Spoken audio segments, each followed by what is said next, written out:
pagi semuanya. Hari ini kita bertemu di TK Negeri Pembina Bangli dalam acara Morning Tea. Kita akan kemas Morning Tea hari ini dengan talk show, dengan menghadirkan bintang tamu yang hebat-hebat di TK Negeri Pembina Bangli. Kita akan berbincang hangat untuk memberikan dampak yang manis kepada teman-teman semua. Dan kita akan berbincang tentang bagaimana cerdas menyiapkan anak masuk sekolah dasar. Dan bintang tamu kita hari ini diantaranya tim-tim yang hebat. Ada dokter dari rumah sakit jiwa yang paham banget bagaimana indikator perkembangan anak. Kita akan bertanya-bertanya sedikit ya dok. Nanti bagaimana sih menyiapkan anak masuk sekolah dasar, indikator apa yang memang harus dipenuhi untuk memenuhi menjadi syarat nanti masuk sekolah dasar. Dan di sebelah dokter ada seorang ibu cantik yang anaknya udah sukses ya, udah ada yang semua jenjang beliau udah lalui. Jadi anaknya sudah sukses dan sekarang pun masih punya anak di SD. Tipsnya jadi orang tua hebat apa sih? Dan di sebelahnya ibu yang cantik juga ada bu guru SD yang cantik dari guru SD 4 Kubu yang juga merupakan pendamping praktek guru penggerak di Kabupaten Bangli. Kita akan bertanya nanti persyaratan masuk SD itu apa sih, seperti itu. Dan paling ujung guru TK Pembina Bangli yang cantik, kita akan berbincang juga apa sih stimulus di TK itu yang menjadikan anak siap untuk masuk sekolah dasar. Baik, yang pertamanya sama dokter dulu ya dok. Tapi dikenalin yang lengkap dulu dong dok, biar masyarakat juga tahu ini dokter kok Bu Srinya ada orang ganteng ya di sampingnya, seperti itu. Iya, karena yang lain perempuan Bu ya. Sendiri ya. Sendirian ini. Oke, silakan dok perkenalkan diri dulu sebelum saya bertanya lengkap. Iya, baik. Para audiens semuanya, perkenalkan saya Dr. Bagus Surya Kusuma Dewa, spesialis kedokteran jiwa. Saya saat ini bekerja di Rumah Sakit Jiwa Provinsi Bali. Ya, mungkin ada cukup rasanya? Sepertinya untuk perkenalan cukup dulu ya dok, Cukup nggak ya. usah dibuka semuanya. Oh, nggak dibuka dulu ya, baik. Cukup kita aja dok dengan TK Pembina, nanti pembicaraannya lagi. Mungkin yang lebih banyak kita ungkap nanti tentang anak ya dok. Siap. Ya. Nanti bagaimana biar anak itu juga nggak ujung-ujung sakit jiwa karena dipaksa-paksa seperti itu, tahu-tahunya langsung dari dokter takutnya. Nah, tip jadi orang tua biar tidak mencari dokter bagus nih orang tuanya juga perlu kita bahas nanti ya. Baik dok, mungkin yang pertama nih dok terkait dengan perkembangan anak nih tentunya dok. Nah, indikator perkembangan anak yang bagaimana sih yang harusnya difokuskan sehingga dinyatakan anak itu siap masuk sekolah dasar seperti itu dok? Iya, baik. Sebenarnya nanti itu di guru SD ya mungkin yang lebih banyak ya, apa syarat-syaratnya untuk masuk SD. Kalau tapi secara kejiwaan, secara kejiwaan sih ya memang harus difokuskan adalah pada anak-anak tersebut ada beberapa hal yang perlu disiapkan, bukan hanya masalah fisiknya saja, umurnya saja, tapi mentalnya juga harus disiapkan. Bagaimana kita menjadi orang tua yang baik bagi anak tersebut, karena persiapan masuk TK, PAUD ataupun SD, SMP, SMA sebenarnya intinya hampir sama semua. Bagaimana orang tua memberikan contoh yang baik, karena the best children comes from the best parents mereka. Jadi anak-anak itu adalah seorang peniru yang ulung, yang sangat bagus sekali. Jadi kalau mau kita anak-anak kita menjadi orang yang baik, siap menjalani kehidupannya dia, baik itu jenjang PAUD, SD, SMP, SMA, maka jadilah contoh yang baik bagi mereka. Gitu. Intinya dari keluarga ya dok? Intinya dari keluarga, betul. Ya, betul banget. Baik, terima kasih dok. Kita lanjut lagi nanti sekarang sama guru SD-nya yang cantik nih. Ini sudah melanglang buana sih ke beberapa sekolah yang tahu nih bu guru SD ini. Jadi memang keren-keren hari ini bintang tamu yang hadir. Baik bu guru, yang kami dengar gitu ya, kalau masuk SD itu ditanya gitu, ada syarat nggak sih baca tulis itu? Sebenarnya syarat utama nanti anaknya bisa lolos gitu, mungkin tamatan TK Pembina bisa lolos ke SD 4 Kubu ataupun SD yang lainnya. Persyaratan utama itu apa sih anak-anaknya masuk SD? Keren pertanyaannya ya. Sebenarnya begini ya Bu ya. Jadi sebelumnya Bu Guru belum kenalin diri loh Bu. Oh iya, lupa. Jadi merekomendasi juga nanti Bu Gurunya. Oke, baik. Perkenalkan, nama saya Gusti Ayu Pranyani. Saya dari SDN 4 Kubu. Nanti kalau anak-anaknya sudah TK nanti bertemu dengan saya pastinya ya. Oke Bu, menjawab pertanyaan Ibu, jadi syarat utama ya Bu ya. Jadi saya kira di SD itu tidak ada sih syarat harus bisa calistung gitu, nggak ada sama sekali ya. Kita malahkan menerima itu anak baik dia lulusan TK atau dia mungkin tidak pernah TK sama sekali, gitu kita terima-terima aja sih sebenarnya. Cuman ada syarat khusus mungkin yang disyaratkan oleh Kemendikbud ya. Itu harus dia berusia 6 tahun. Minimal 6 tahun. Iya betul. Nah di bulan kita kan menerima siswanya itu di bulan Juli ya Bu ya. Jadi pada saat bulan itu dia harus berusia genap 6 tahun, atau kalau mungkin anak itu tidak berusia 6 tahun untuk kurang beberapa bulan gitu harus dinyatakan oleh psikiater bahwa secara mental dia siap untuk masuk sekolah dasar. Seperti itu sih Bu. Jadi hoak ya, yang orang tua udah ketakutan pada anak saya mau dilesin dulu, mau masuk SD nanti belum anaknya dan gitu. Nggak bener gitu ya Bu Guru ya? Pastinya tidak. Oke, terima kasih. Baik, nah hari ini nih ada yang Ibu cantik berbaju kuning sendiri ya. Saya sangat bangga menyaksikan Ibu ini berproses bagaimana anaknya yang dibilang rewel ya, 4 orang anaknya kami dampingi dan boleh dibilang ibunya awalnya mungkin kalau udah kenal Dokter Bagus dari awal mungkin nyari Dokter Bagus karena marah-marah gitu, udah kayak gangguan kejiwaan jadinya. Bagaimana memfasilitasi anaknya. Nah Ibu, saya mau tanya nih Bu, kemarin pulang dari STK, secara dari orang tua apa sih yang Ibu siapkan sebelum Gusti Ayu itu berdua sama si kembar masuk SD? Secara umum apa yang Ibu siapkan sehingga anak-anak Ibu siap masuk SD kemarin? Ya, terima kasih Bunda nggih. Ya, dikenalin dulu Bu. Yang perkenalkan dulu nama Tiang Luh Budisari. Tiang orang tua di sini anak-anak semua sekolah di sini di TK Negeri Pembina. Begini Bunda, pertanyaan yang tadi Nike, apa sih yang disiapkan nggih? Niki yang sebagai orang tua, terus ibu rumah tangga. Yang pertama kali yang pikirkan Niki dana Bunda. Untuk masuk sekolah dasar Nike kan umur sudah cukup Niki karena sudah tamat di TK Negeri. Yang kedua Nike dana Bunda. Dana terus yang ini anak saya yang terakhir Niki kan kembar nih Bunda nggih. Terus dananya Nike 2 kali lipat Bunda. Menyiapkan tasnya, sepatunya, terus biaya ya macam-macam lah, buku, alat tulis dan semuanya Nike.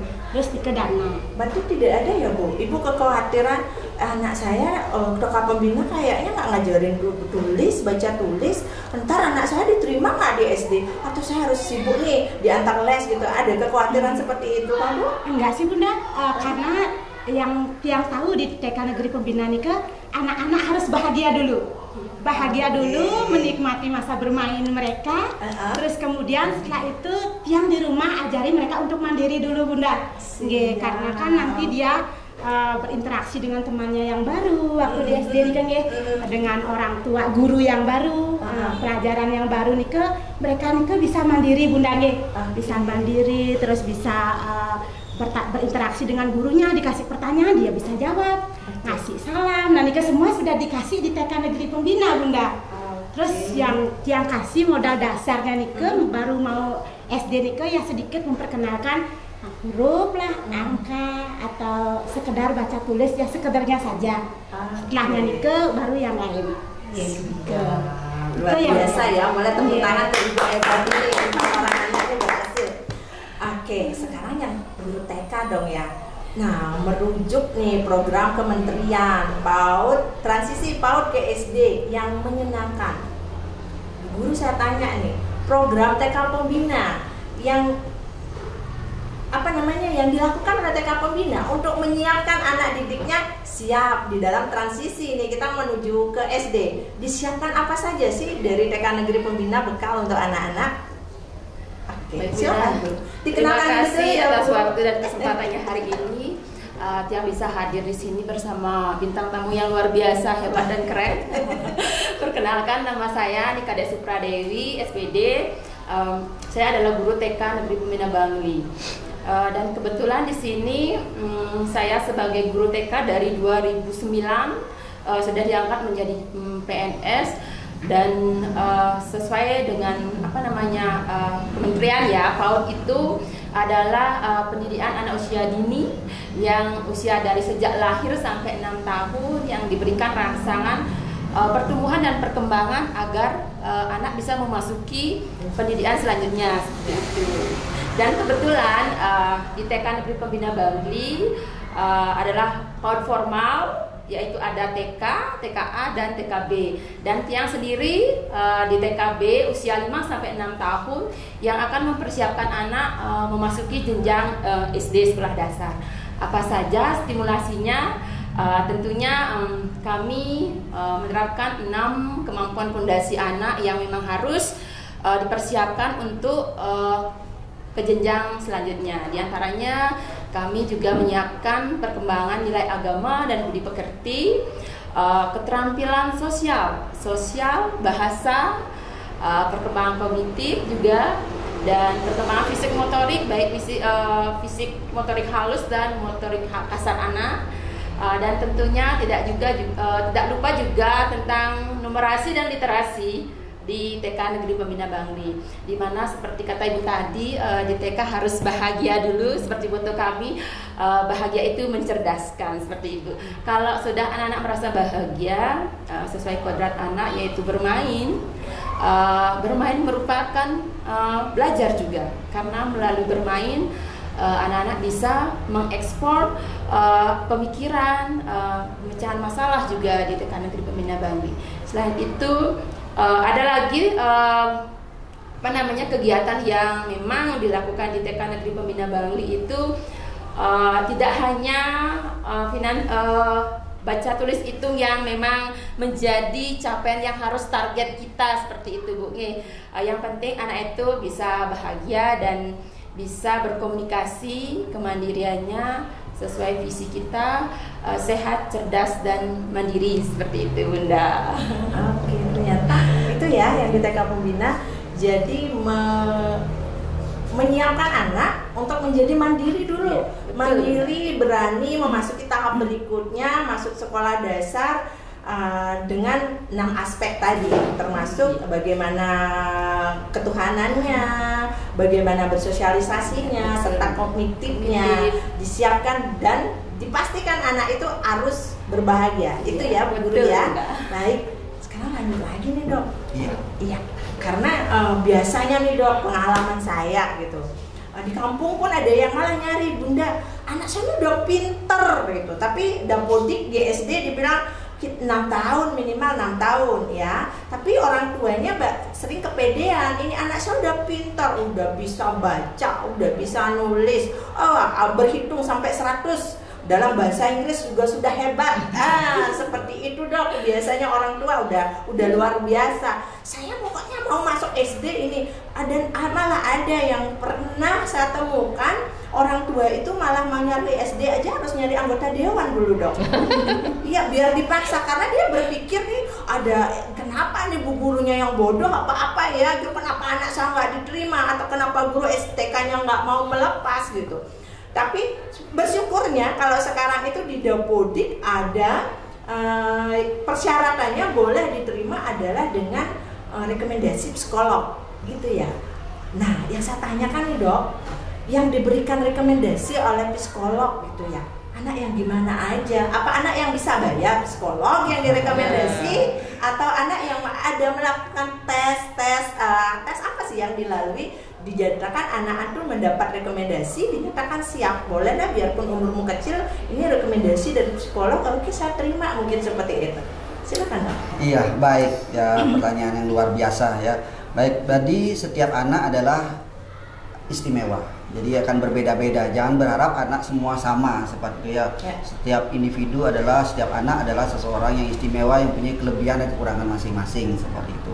Jadi yang nanti akan dilakukan pengetesan seperti itu ada mungkin Bapak Ibu juga bisa mengikuti atau mungkin ikut mengetes mungkin di rumah. Ada namanya Early Development Instrument ya. Itu salah satu tes yang bisa diberikan pada anak-anak, apakah anak-anak kita sudah siap atau belum untuk masuk ke SD, salah satunya seperti itu. Dan dia akan ada berbagai pengetesan di sana baik secara fisiknya, secara mentalnya, secara sosialnya dan lain-lain, itu yang akan dites apakah anak tersebut mampu atau tidak untuk menjalani atau ikut tergabung dalam SD tersebut. Jadi bukan hanya dilihat dari bisa hitung 1 sampai 100 seperti itu, tidak ada seperti itu. Jadi banyak aspek-aspek yang lain perlu kita lihat. Kalaupun dia bisa menghitung 1 sampai 100 tapi aspek sosialnya, mentalnya tidak siap untuk hal tersebut, ya sebaiknya diperbaiki dulu. Saya kayak tadi itu sama salah satu mental yang perlu diperbaiki adalah bagaimana membuat anak tersebut bahagia. Karena selama ini kadang-kadang orang tua selalu menginginkan yang terbaik sesuai dengan apa yang orang tua inginkan, bukan apa yang terbaik bagi anak tersebut. Nah, dan itu kadang-kadang membuat anak menjadi tidak bahagia. Akhirnya memang dia bisa 1 sampai 100, bisa bahasa Inggris, castistus, komputer pinter, belum SD itu sudah pintar segalanya, seperti itu rasanya. Tetapi dalam hati anak tersebut tidak bahagia kebetulan karena tidak sesuai dengan yang dia inginkan. Maka perkembangan psikologis selanjutnya, di awal mungkin dia masih bisa kelas 1 gitu, selanjutnya ke depannya mungkin dia tidak akan bisa mengikuti dengan baik. Justru dia akan disalib oleh teman-temannya yang lain yang jauh lebih siap dalam hal urusan tadi itu, early development-nya lebih bagus dibandingkan anak yang tadi ini, walaupun dia di awal sudah duluan bisa menghitung 1 sampai 100 dan lain sebagainya. Seperti itu, Bunda. Wah, ini yang bagus ya, para bintang tamu yang disampaikan Dokter Bagus memang sering kali kita temukan di masyarakat, dan kadang kami pun saat ini masih menemukan di rumah anak saya pinter loh, kenapa di sekolah bilang enggak gitu. Ya mungkin seperti yang di Dokter Bagus bilang, mereka belajar di rumah karena ada rasa ketakutan sama orang tua, gitu ya Dok. Ya. Jadi tidak ada niatan, bukan berarti belajar ini saya harus wajib nih untuk diri sendiri, tapi saya harus belajar nih. Kadang dipanggil kalau anak kita panggil lagi buat tugas gitu di kamar, ya pura-pura buat tugas, padahal kita padahal kita dia nonton YouTube dan lain sebagainya. Benar, itu yang kita temukan. Jadi mereka belajar itu cuma untuk memenuhi tugasnya sebagai anak kepada orang tua dengan rasa takut, mungkin saya nggak akan dibelikan ini, mungkin kalau saya udah berhasil akan dijanjikan apa, diajak kemana, diberikan sesuatu, mungkin hanya itu rasanya. Jadi bukan menjadi sebuah panggilan, bukan bukan kewajiban, ini tugas saya harus belajar loh, bukan seperti itu ya Dok. Ya, jadinya. Ya. Jadi kita sebagai orang tua harus bisa bersahabat dengan anak. Jangan selalu menganggap kita adalah, kamu adalah anak, saya adalah orang tua, tidak seperti itu. Tapi mari kita bersama-sama bersahabat dengan anak tersebut. Jadi kontak dengan anak itu harus benar-benar yang erat, yang humble, yang nyaman bagi dia gitu. Karena bukan hanya kontrol saja dibutuhkan, tapi kehangatan.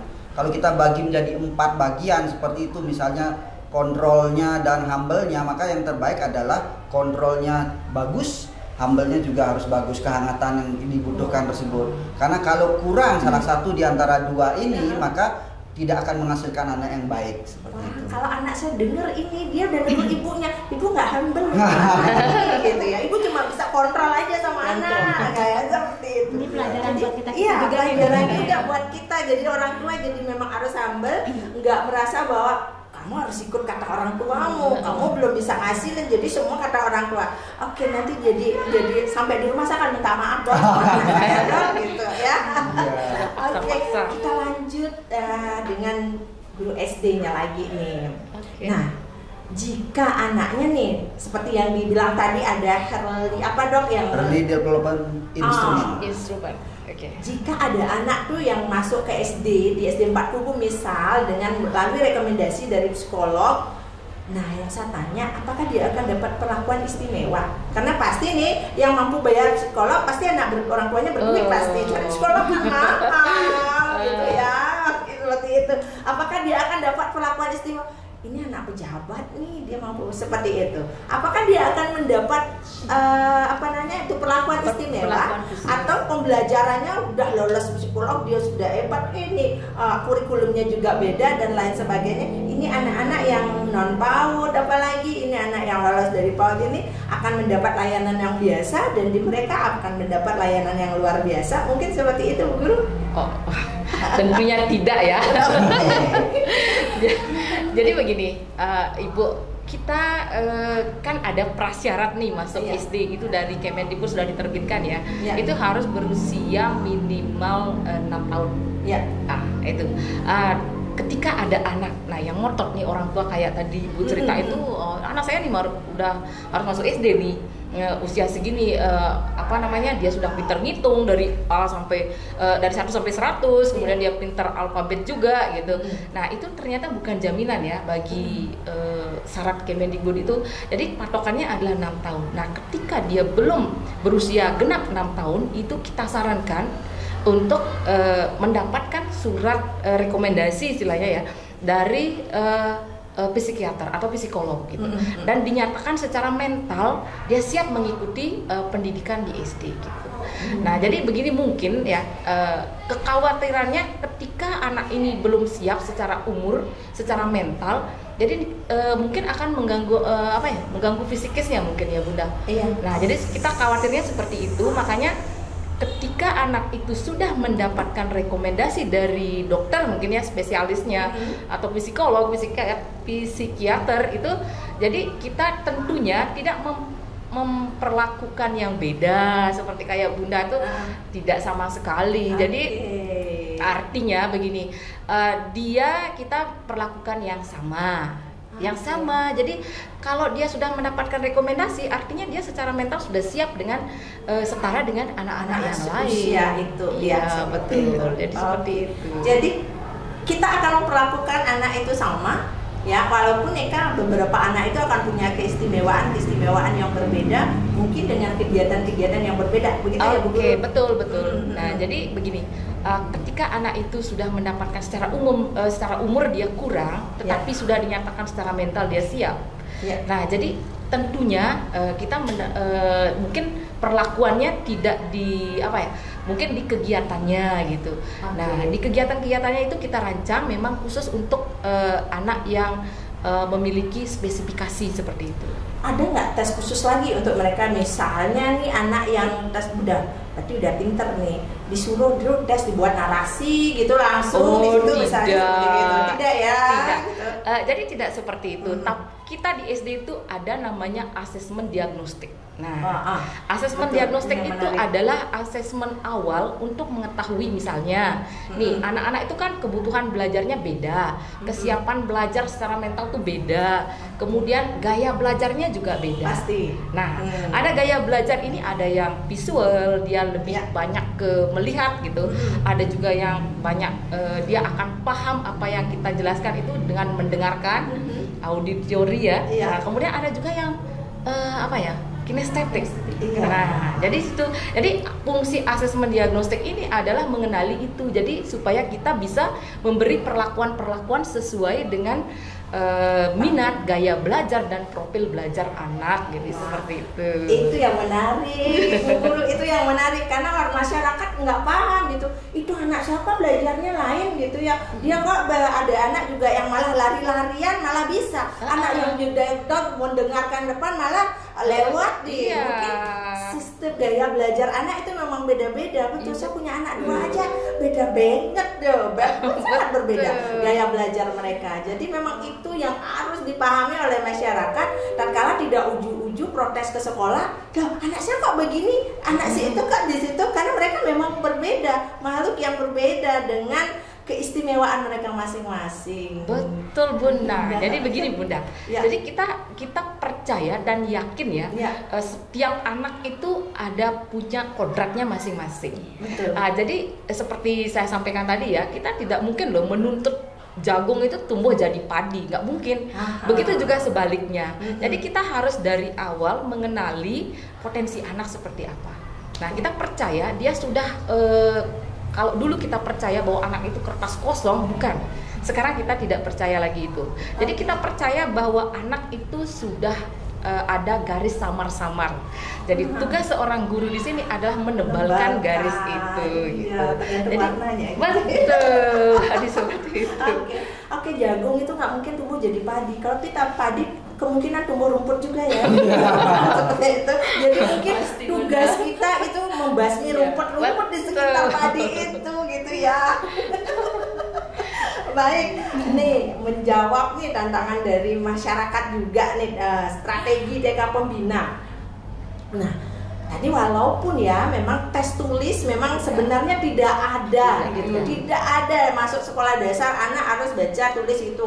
Tapi kesini orang tua sudah pada grogi saja, anak saya nggak bisa baca, udah mau ke SD Bu, anak saya belum bisa. Padahal tidak seperti itu. Berulang kali kami menyampaikan. Nah, TK Pembina ini punya trik nggak sih, mendampingi tumbuh anak ini terkait dengan literasi, numerasi, apalagi ini sedang digaungkan oleh kementerian. Apa sih yang TK Pembina lakukan? Baik Bunda, tentunya kami sebagai guru TK dengan adanya transisi PAUD ke SD yang menyenangkan ini, kita di TK itu dari calistung. Calistung itu kan baca, tulis, dan hitung seperti itu. Ngajarin nggak di TK calistung? Nah seperti itu, banyak yang orang tua menanyakan hal seperti itu ya. Harusnya memang tidak boleh seperti guru TK mengajarkan calistung. Namun di TK Negeri Pembina Bangli kita mengajarkan anak-anak dengan hal yang menyenangkan dan menarik untuk anak. Nah, dari dulu kita juga sudah menggunakan sistem ARIA, sistem yang berdasarkan minat anak, sesuai dengan kebutuhan anak, bukan keinginan anak seperti itu. Nanti di sana anak bisa memilih kegiatannya seperti pembelajaran berdiferensiasi, seperti kata Bu Guru tadi, ada yang audio ya, ada yang kinestetik juga, dan ada ya proses, produk, konten. Nah seperti itu anak-anak bisa memilih sesuai minat dan bakatnya anak-anak seperti apa. Nah di TK Negeri Pembina Bangli juga ada yang terbaru ini, ada petualangan Maharaja. Nah di situ ada seperti permainan yang bisa melatih anak untuk kegiatan mengembangkan numerasi anak. Itu karena di TK bacanya ini Budi, Bapak Budi, Kakek Budi, bukan seperti itu ya, karena ada seperti kartu huruf yang berisi gambar. Nanti anak-anak bebas mengambil sesuai keinginan anak dan bisa melakukan kegiatan fisik sesuai dengan apa yang mereka inginkan seperti itu. Dan waktu ini kami sudah ajak di halaman dan tentunya sangat luar biasa antusias anak-anak tentang pembelajaran numerasi, tentunya dengan kegiatan menarik. Dan untuk kegiatan literasi numerasi di TK dikenalkan nggak? Diajarkan nggak? Berhitung seperti itu. Kami mengenalkan konsep di TK Pembina Bangli. Konsep kita kenalkan dari yang lebih mudah ke yang lebih susah. Seperti kata Bu Guru tadi ya, kita di TK ajarin nggak berhitung 1 sampai 100 atau 1 sampai 10. Kami menggunakan media yang nyata ya, Luspart ya. Anak-anak bisa berkreasi ya sesuai kreativitasnya. Dia mau dia masukin batu berapa silahkan, mau ambil dia angka berapa silahkan, seperti itu. Artinya implisit ya, nyata, itu kontekstual seperti itu. Oke, jadi ibu mengemasnya menjadi sebuah permainan yang membahagiakan. Jadi keren. Berarti baca tulis itu bukan tidak diajarkan di PAUD, tetap diajarkan, tapi dengan tidak meninggalkan fitrah anak, yaitu bermain. Jadi tidak ada anak-anak yang duduk manis, kalau istilahnya duduk manis dengan tangan simpul, apalagi udah tangannya simpul gimana nulisnya ya, ada kuncinya ditutup ya, dikunci mulut gitu, tangan simpul gimana nulisnya kalau tangan disimpul. Tapi anak-anak diberikan kebebasan, jadi bermainnya itu tetap ada, tapi belajarnya tentang literasi numerasi juga tetap jalan. Jadi dinyatakan nanti mudah-mudahan siap nanti masuk dengan kurikulum di SD seperti itu. TK Pembina memang keren ya Bu. Baik, kita kembali ke orang tua nih. Ini Dok, ibu orang tua ini syukur memang nggak kenal Dokter Bagus dari awal, saya bilang gitu ya. Anaknya yang rewel gitu ya, boleh dibilang mungkin dibilang ini anaknya bodoh atau orang nangis saja, mungkin ibunya pernah punya ketakutan itu, benar ya Bu ya, gitu. Oke. Karena saya sering mendampingi Bu, ampunan jimpit tuh Bu seperti itu, karena ibunya udah emosi duluan seperti itu. Jadi saya yang sering menjadi penyelamat anaknya waktu itu. Baik. Dan yang saya tanyain dok kepada Ibu ini, apa sih Bu yang Ibu siapkan gitu ya, benang merahnya yang terpenting untuk mendidik anak sehingga anak Ibu yang Ibu mungkin kemarin Ibu insecure tapi sekarang Ibu sudah belajar, oh ini loh yang saya ajarin sama Gusti Ayu sehingga dia Ibu dengan tenangnya melepas Gusti Ayu dan di luar negeri Bu sekarang seperti itu, berbagi tips ke masyarakat Bu, orang tua yang insecure tapi sekarang dengan bangganya mengantar anaknya ke airport kemarin, anak saya udah di luar negeri seperti itu. Silakan Ibu. Terima kasih nggih. Sebenarnya Tiang bersyukur sekali nih Bunda nggih dengan keadaan anak Tiang yang dulu seperti nike Pak Dokter. Kalau Pak Dokter lihat dulu Tiang sempat nungguin di TK anak Tiang nike sekitar 4 bulanan. Sampai dapat rapor pertama nike Tiang masih di bawah bel dia. Seperti nike. Terus kalau pulang kalau Tiang udah nggak dilihat dia nangis. Seperti nike. Setelah mau hampir tamat baru dia bisa berlepas nih. Tiang sebenarnya benang merahnya nih kan ya Bunda, nggak sih ada sebenarnya yang terlalu untuk khusus. Ya. Cuma Tiang cara Tiang mendidik Gusti Ayu ini sekarang berubah Bunda nih. Tiang selalu mendampingi dia. Tiang berusaha mendekatkan diri dengan anak Tiang Niki, apa keinginannya, apa kemauannya. Terus Tiang tidak pernah menekankan dia untuk apa. Untuk memang Tiang punya cita-cita yang tinggi untuk dia, biar keinginannya kamu jadi gini aja ya nanti, kamu jadi gini, keinginan Tiang seperti Nike, biar anak-anak Tiang Nike bisa tinggi untuk pendidikannya nanti apa, tapi tidak pernah terlalu menekankan pada dia. Nike yang pertama, Tiang berusaha mendampingi dia anak-anak Tiang. Terus yang kedua, Tiang selalu tanamkan Nike untuk menghormati orang tua Bunda. Terus bersyukur dan berdoa Bunda, berusaha dan berdoa. Tiang kalau punya waktu Nike Tiang sempatkan untuk ke pura, kemana Tiang ajak, pas odalan di mana Tiang ajak dia untuk sembahyang mengenalkan Nike. Terus yang ketiga apalagi ya kira-kira Bunda? Terus segala usahanya dia Bu, segala usahanya dia apapun itu sekecil apapun itu Tiang hargai Bunda. Mak, saya sekarang mau gini loh Mak. Kita serah. Kasih reward nggak Bu ya? Dikasih hadiah gitu kalau mereka udah berhasil mendapat suatu capaian gitu. Tapi Tiang tidak pernah memuji dia Nike dengan yang besar, terlalu memuji tidak pernah. Tiang kadang-kadang belum apa-apa ini nih, nanti dia tingkatkan lagi ya. Tiang lebih sering memberikan dia dorongan daripada pujian Bunda, benar gitu. Perlu ditiru. Belum pernah memberikan pujian walaupun sekarang dia baru 6 bulan sudah naik lah peringkatnya Bunda, dari bawah sekarang sudah di atas lah sedikit. Nggak pernah, jangan puas gitu. Tiang bilang jangan puas. Cari lagi, umurnya waktu masih panjang kalau bisa nih Bunda, kesempatan masih panjang seperti itu. Terus yang dulu waktu baru mau kerja Niki dia memilih untuk kerja nih Bunda nih, kuliah 1 tahun setelah Niki dia kerja. Tiang mau kerja aja Mak, dia bilang begitu. Dan Tiang tidak pernah terkejut nih Bunda nih saat dia Niki meminta biaya yang tinggi. Saya mau biayanya seperti ini Mak. Tiang berusaha tidak terkejut Bunda, dan Tiang Nike berusaha untuk bilang walaupun Tiang tidak punya apa-apa waktu itu. Seperti Nike pengalaman yang Bunda. Kuncinya kita harus lebih dekat ke anak, dekat ke Pak Dokter. Gitu ya loh. Terus berusaha berdoa, itu kuncinya. Betul. Kadang hal ini yang kehilangan dari anak-anak kita, karena berdoanya kalau ke pura pun yang harusnya ngayah malah HP yang dibunyikan. Seperti itu yang kita temukan gitu. Dan dengan yang disampaikan Ibu, kita jadi terbuka bagaimana menyampaikan kepada anak-anak kita. Baik Dok, tadi itu kata apa yang dilakukan oleh orang tua. Nah sekarang yang saya tanya nih, yang tidak boleh nih Dok dilakukan oleh orang tua terkait dipaksa apa kamu harus begini, masuk SD ke SD 4 gurunya galak nanti itu mungkin hal-hal yang tidak boleh dilakukan oleh orang tua terkala menyiapkan anak-anaknya masih sekolah sekolah dasar? Oke, sebelum kita menyasar kemana yang tidak boleh, Iya. ya paling enggak kita harus siap dulu deh jadi orang tua, kan? Siap jadi orang tua ya, bukan orang yang tua, yang tua gitu kan? Karena setiap orang pasti akan menjadi tua tanpa persiapan apapun pasti menjadi tua orang tersebut gitu kan. Tapi menjadi orang tua itu sangat perlu persiapan sekali seperti itu kan.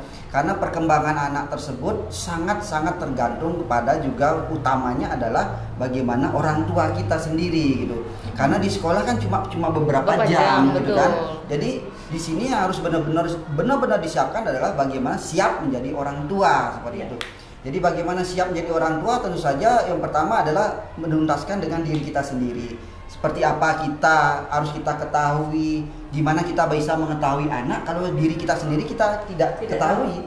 Gitu. Jadi kita harus ketahui anak kita seperti apa. Yang kayak tadi itu jenis belajarnya, gaya belajarnya seperti itu. Yang anak kita adalah misalnya audio, mungkin ada anak yang lain mungkin visual, anak yang kedua mungkin anak yang ketiga tadi kinestetik atau audio visual, mungkin gabungan antara keduanya. Jadi di sekolah dia hanya belajar cuma berapa jam ya, 6 jam ya kalau nggak salah ya. Jadi kalau di rumah kan sisanya itu 6 jam dikurangi 24 jam tersebut. Jadi jangan pernah seorang orang tua, kadang-kadang seperti ini yang saya lihat di kadang-kadang baca di koran dan lain sebagainya, media sosial gitu, kadang-kadang menyalahkan gurunya atas perkembangan anaknya. Apa sih yang diajari di sekolah? Jadi seperti ini yang diajarkan oleh guru kamu di sekolah gitu kan. Padahal kan lebih banyak waktu dia adalah bersama orang tua di rumah seperti itu. Jadi kesiapan kita sebagai orang tua dulu yang pertama gitu ya. Kemudian siap mengabdikan diri kita kepada sebagian besar hidup kita kepada anak kita, karena memang sebagian besar waktu anak adalah bersama kita gitu ya. Seperti tadi sudah bagus sekali seperti itu ya. Sebenarnya ada reward dan punishment yang harus diberikan kepada anak-anak kita gitu kan. Reward tidak berarti harus berupa hadiah menjunjung setinggi-tingginya seperti Ibu bilang tadi itu, tapi hanya sebuah pelukan. Wah, mantap, hebat, tetapi masih perlu ditingkatkan lagi seperti itu, dan itu akan merangsang dia untuk menjadi lebih hebat lagi. Ya kalau sekali-sekali kita berikanlah reward yang lebih bagus gitu, misalnya kebetulan dia dapat sekolah yang baik gitu, sekarang sudah naik jenjangnya, kita belikan dia tas baru seperti itu, dan itu akan membuat dia menjadi lebih bahagia untuk memasuki jenjang sekolah yang berikutnya. Sama seperti SD, jangan ya kalau bisa seperti contohnya rewardnya adalah ketika menjadi anak TK, kemudian PAUD, kemudian naik ke SD, berikanlah salah satunya. Mungkin ada salah satu di antara sekian banyak barangnya mungkin yang baru menjadi kebanggaan bagi dia seperti itu. Itu rewardnya. Punishment juga wajib kita berikan agar dia bertanggung jawab. Seandainya dia salah atau keliru melaksanakan sesuatu, ya kita berikan punishment. Punishment ini bukan berarti hukuman, marahan dan lain sebagainya. Kalau zaman kita masih dulu ya, punishmentnya berupa diikat, garis ya. Saya pun masih merasakan tangannya saya dari 10 soal salah 4 kali saya dipukul guru gitu ya. Tapi zaman sekarang sudah tidak bisa seperti itu ya. Tetapi paling tidak dengan memberikan punishment yang berupa, misalnya contohnya di rumah adalah dia biasa bermain HP 3 jam sehari gitu misalnya. Sekarang kita beri hukuman karena kamu melanggar seperti ini, saya kurangi cuma jadi 1 jam 1 hari. Kalau kamu bisa sudah mau minta maaf, menyadari kesalahan kamu dan mau berubah, nanti Papa kembalikan hukuman kamu menjadi 3 jam setiap hari gitu. Jadi perlu adanya suatu kontrak kita dengan anak-anak seperti itu. Bagaimana cara kita untuk mendidik, memberikan reward dan punishment pada anak tersebut. Yang ketiga yang perlu kita siapkan menjadi orang tua adalah kita harus siap secara mental, emosional seperti tadi itu. Jangan sampai begitu anak kita menjatuhkan piring, kita langsung marah-marah. Mana sih kamu ini, nah sebagainya. Malu tidak terkontrol ya dok. Bisa mengontrol diri dulu, gitu kan. Kemudian kita ambil dulu, selamatkan dulu, siapa tahu nanti malah lebih berbahaya. Kena kakinya dia, kena tangannya dia, lebih dimarah lagi sama orang tuanya seperti itu ya. Ataupun bu guru di sekolah, mungkin guru BP atau guru wali atau mungkin orang tua di rumah juga sebaiknya tidak menjudgment, tidak menstigma, tidak melabel anak ya. Labeling anak ini sangat berbahaya sekali karena kadang dibilang anak itu nakal, anak itu autis, anak itu adik-adik, anak itu jangan seperti itu ya. Tetapi kita kenali dulu seperti apa sih dia, bagaimana sih dia. Siapa tahu kenakalannya dia itu akibat dari sesuatu yang tidak sesuai dengan keinginan dia. Mungkin ada sesuatu yang tidak nyaman di rumahnya dia, seperti itu. Itu mungkin menjadi pelajaran bagi guru BP, guru wali dan sebagainya, agar mengetahui benar-benar alasan kenapa anak itu menjadi seperti itu. Karena seorang anak menjadi dirinya yang sekarang itu pasti ada yang alasannya. Kenapa dia menjadi seperti itu, dan itu yang harus kita cari. Mungkin itu yang perlu kita perbaiki bersama-sama. Mungkin tidak hanya orang tua di rumah saja, bersama guru dan anak itu sendiri. Jadi kita bekerja bersama-sama gitu ya.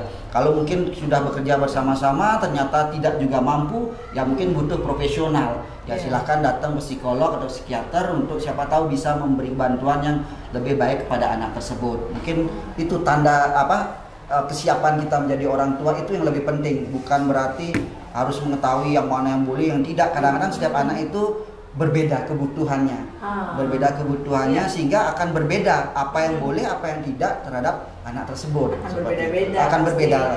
Jadi kita juga harus memberikan contoh ya Bu. Iya. Berarti kita harus tahu tahap perkembangan anak. Betul. Seperti tadi itu, jangan uju-uju datang-datang metukar anaknya salah, bapak ibunya metukar bangkiang dan lain sebagainya, belum tahu permasalahan apa. Jadi kita yang belum siap sebenarnya dari orang tua. Dan jangan hanya menyerahkan pada guru saja. Orang tua tidak boleh menyerahkan pada guru. Jadi orang tua itu harus terus belajar. Mungkin menjadi dokter ada pembelajarannya, jadi insinyur ada pembelajarannya gitu kan. Tapi menjadi orang tua tidak ada pembelajarannya dan tidak ada batasannya, dan itu akan terus belajar sampai kita ke akhir hayat kita pun kita akan terus belajar menjadi orang tua seperti itu. Nah, tadi nih membahas memang orang tua tidak boleh menyerahkan semuanya ke sekolah gitu ya. Nah, jadi Ibu yang orang tua murid nih, awal yang sekarang pun Ibu masih punya anak yang di SD. Merasa penting sih Bu, menurut Ibu terlibat di sekolah gitu. Apakah peran Ibu cuma kok anak saya diajarin begini, ataukah Ibu memberikan masukan seperti apa ke jenjang baik itu sekolah dasar sekarang? Apakah itu Ibu anggap penting nggak kita ada guru sama orang tua perlu kerjasama nggak? Penting nggak menurut Ibu? Menurut yang sih penting sekali ya Bunda ya. Iya. Penting sekali kalau hubungan antara orang tua dengan guru itu. Misalnya anak kita rewel, panas atau panas, badannya panas. Dari pagi nih yang SMS dulu gurunya. Bu guru, anak dia sedikit panas loh Bu guru. Nanti misalnya apa-apa hubungi sayangnya Bu guru. Nah, jadinya Ibu guru tanggap dengan murid ini. Oh, Alit panas sekali badannya Bunda, cari jemput seperti Nike. Nike salah satu keuntungannya adanya hubungan kerjasama antara guru dengan orang tua Bunda. Terus ada kegiatan PR-nya, kadang-kadang kan nggak semua anak sama Bunda.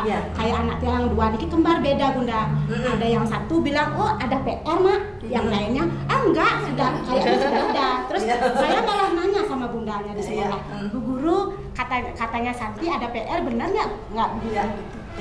Ada PR Bu guru, tapi Alitnya sudah bikin di sekolah. Santinya belum. Terima kasih ya Bu guru.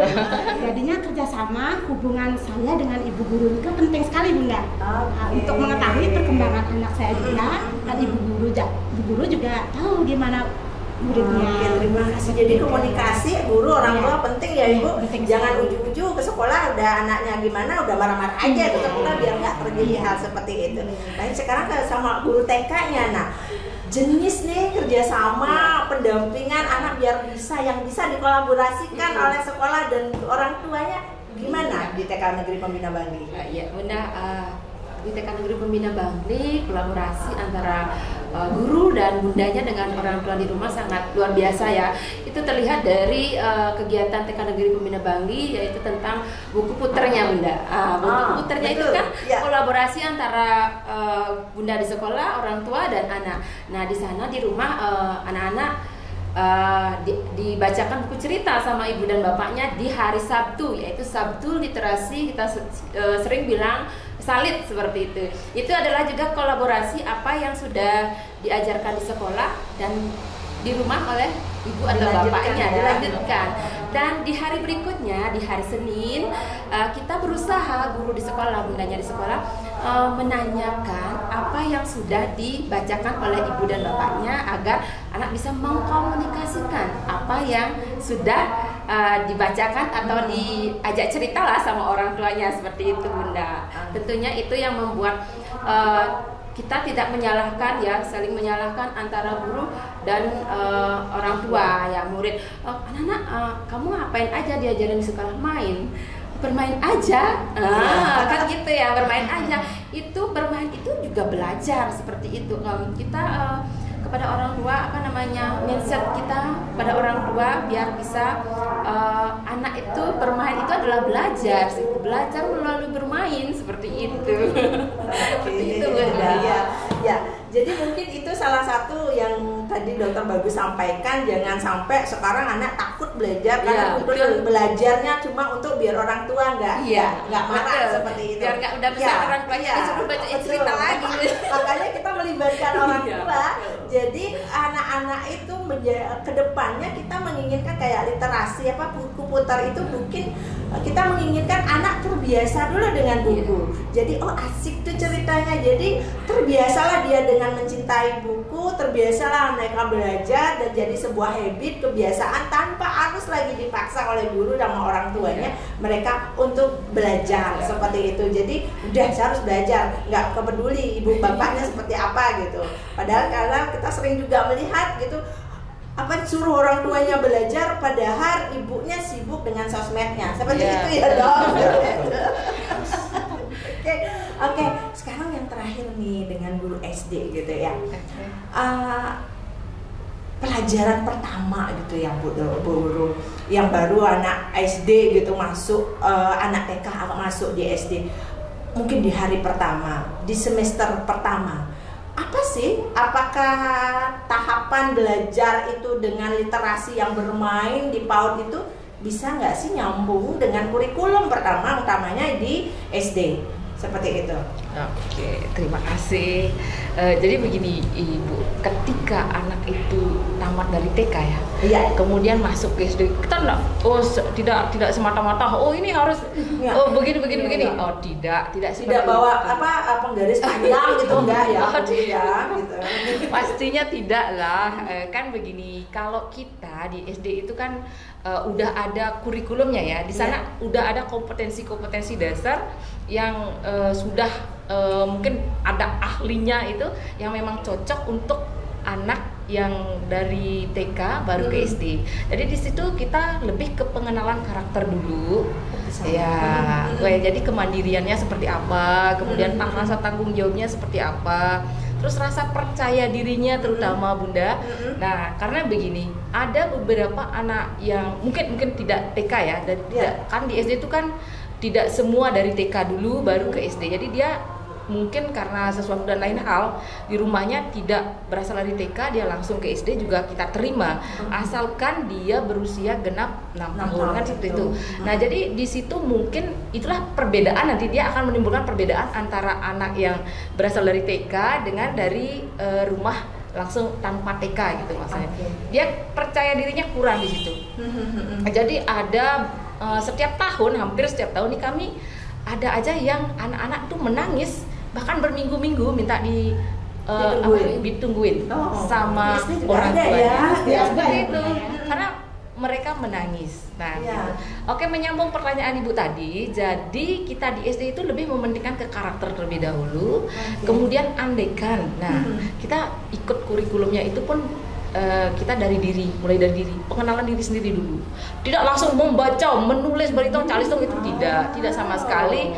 Jadi kita juga humble ya, kata Pak Dokter, kita juga menjalin bersahabat dengan anak gitu. Jadi bagaimana kita menumbuhkan anak itu bahagia dulu, stay di sekolah gitu, biar dia nyaman dulu gitu. Jadi tidak langsung kita ajarin membaca, ini harus begini gitu. Tidak seperti itu. Jadi sebenarnya ini TK itu lebih penting sekali, pendidikan dasar TK itu ya. Fondasi. Jadi sebenarnya kalau ada aturan wajib masuk TK harusnya didukung ya. Gitu ya. Iya. Apalagi masuk TK pembina ya. Baik, luar biasa. Boleh dong kita tepuk tangan untuk diri kita. Luar biasa percakapan kita. Jadi sahabat hebat, banyak yang sudah kita bincangkan hari ini, pagi ini cukup hangat, dan semoga dampaknya itu manis bagi masyarakat, masyarakat luas, mungkin masyarakat Bangli pada khususnya. Jadi apa-apa yang saya petik hari ini, apa-apa yang saya garis bawahi gitu ya. Yang pertama, mungkin anak yang pertama harus bahagia dimanapun dia berada, baik di rumah, baik di sekolah, anak harus bahagia seperti itu, biar nggak ujung-ujung nyari dokter bagus seperti itu. Oke, jadi los gini loh bapaknya. Iya. Harus bahagia dulu gitu. Dengan semua perbedaan yang dimiliki oleh masing-masing anak, kita sebagai orang tua harus menyiapkan diri menjadi orang tua yang mampu menjadi orang tua yang humble, dan bukan cuma menjadi controller bagi anak-anak. Karena anak-anak pun zaman sekarang mesti diberikan hak dan untuk berpendapat seperti apa yang dia mau gitu. Dan sebagai orang tua pun, jadi mungkin yang saya garis bawahi tadi, selalu memberikan reward, sanjungan juga, walaupun tidak, dan berupa pelukan, itu yang paling penting yang kita bisa berikan untuk memberikan penguatan pada anak tersebut. Dan yang paling geras gini, zaman mau masuk ke SD, kalau ada anak orang tua yang mau masukkan di SD, ternyata tes baca tulis hitung tuh hoak ya Bu, di SD nggak ada. Jangan sampai orang tua menghabiskan waktunya untuk mendampingi anaknya, untuk menghantar jemput anaknya di les yang harus memaksakan harus baca tulis hitung, karena hal itu bukan utama yang dipersyaratkan masuk SD, tapi persyaratan utamanya adalah dia umur 6 tahun dan dia mampu secara mentalnya, secara aspek sosialnya, norma agamanya, dan lain-lainnya. Karena kognitif itu bukan yang utama. Seperti itu. Dan tak kalah hal itu diharuskan di SD untuk menyiapkan semua masuk SD, dan dijawablah oleh TK Pembina bahwa 6 aspek itu wajib dikembangkan di TK Pembina melalui beberapa stimulasi dan tetap dengan kerjasama dengan orang tua. Seperti itu. Baik, narasumber bintang tamu saya yang hebat hari ini, luar biasa. Terima kasih sudah hadir di Morning Tea kita pagi hari ini. Kita akan kembali nanti di Morning Tea berikutnya dengan topik-topik pendidikan dan perkembangan anak, khususnya anak-anak Bangli. Semoga anak-anak hebat nanti datangnya dari Kabupaten Bangli. Baik sahabat hebat yang ada di pelosok manapun, perbincangan kita pagi hari ini, Morning Tea kita yang hangat, udah sampai dingin juga hari ini sudah selesai, tapi akan memberikan dampak yang luar biasa pada kita ke depannya untuk memperbaiki diri, baik kami dari pendidikan, baik dari segi aspek dari orang tua dan masyarakat, baik nanti dari pemegang kebijakan. Mudah-mudahan akan ada program-program yang akan lebih menarik, yang akan mengasah semua keterampilan anak, karena anak pintar itu belum tentu cerdas, tapi anak cerdas sudah pasti pintar, dan membahagiakan anak adalah tugas kita semua, orang tua, guru, dan masyarakat sekitarnya. Kita akan akhiri perbincangan kita pada pagi hari ini dengan ucapan selamat pagi. Semoga kita selalu bahagia sehingga bisa membahagiakan anak-anak kita di masyarakat. Terima kasih. Terima kasih.